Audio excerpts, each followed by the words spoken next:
विधानसभा निवडणुकीत पराभव झाल्यानंतर संजय मामा शिंदे हे थोडेसे शांत राहिले होते. आता संजय मामा शिंदे ऍक्टिव्ह झाल्याचं पाहायला मिळत आहे. करमाळा तालुक्यातील बहुचर्चित आदिनाथ सहकारी साखर कारखान्याच्या निवडणुकीची घोषणा झाली आहे.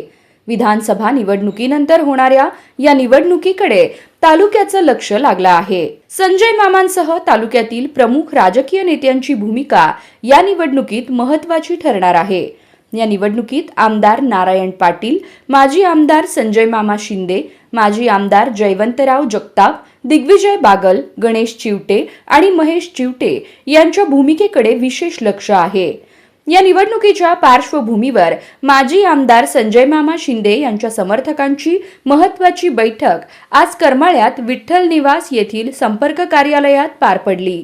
या बैठकीत संजय मामा शिंदे यांच्या उपस्थितीत निवडणूक लढवण्याबाबत चर्चा झाली.